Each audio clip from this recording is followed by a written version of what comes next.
Megastar Ram Charan Tej తన తండ్రి చిరంజీవి నుంచి యాక్టింగ్ ని, మేనమామ అల్లు అరవింద్ నుంచి బిజినెస్ ని నేర్చుకున్నాడు. ఓవైపు హీరోగా తన సినిమా షూటింగ్ లో బిజీగా ఉంటూనే నిర్మాతగా తొలి చిత్రంతోనే వ్యాపార సూత్రాలను ప్రయోగిస్తున్నారు. ఖైదీ నెంబర్ 150 సినిమాను సరైన టైం కి రిలీజ్ చేయడానికి వ్యూహాత్మకంగా అడుగులు వేస్తున్నారు. చిరు ప్రతిష్టాత్మకమైన మూవీని మొదలు పెట్టినప్పుడే సంక్రాంతికి అని చెప్పడమే కాకుండా జనవరి 13కి వస్తుందని డీలింగ్స్ మొదలు పెట్టారు. మెగా ఎంట్రీతో పెద్ద పండుగ పోటీ నుంచి కొన్ని చిత్రాలు పక్కకు తప్పుకున్నాయి. దీంతో చెర్రీ కలెక్షన్లను పెంచుకోవడానికి ఖైదీని 2 రోజుల ముందుగా విడుదల చేస్తున్నట్లు ప్రకటించి అవునా అనిపించారు. చరణ్ నిర్ణయం నటసింహం బాలకృష్ణకు బాగానే దెబ్బకొట్టింది. బాలయ్య 100 చిత్రం గౌతమిపుత్ర శాతకర్ణి కూడా సంక్రాంతికే రిలీజ్ అవుతుంది. అయితే తేదీని ప్రకటించలేదు. దీంతో ఈ చిత్రం వ్యాపారం ముందుకు సాగడం లేదు. పైగా చిరంజీవి సినిమా ప్రదర్శనకి థియేటర్లు బుక్ అయిపోతున్నాయి.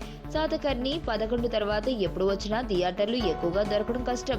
ఇది ఓపెనింగ్ కలెక్షన్స్ పై తీవ్ర ప్రభావం చూపిస్తుంది. ఈ విషయం ఆలస్యంగా తెలుసుకున్న డైరెక్టర్ క్రిష్ ఆలోచనలో పడ్డారట. బాలయ్యతో చర్చలు మొదలు పెట్టారు. జనవరి మొదటి వారంలో తమ సినిమాను రిలీజ్ చేసేందుకు క్రిష్ నిర్మాతలతో సంప్రదింపులు చేస్తున్నారు. మరణం దేహానికే గాని ఆత్మకు కాదని భగవద్గీత చెప్తుంది. మనిషి బరువెంతున్న మరణానంతరం 21 గ్రాములు తగ్గుతుందని సైన్స్ చెబుతుంది. అంటే ఆ 21 గ్రామ్స్ బరువు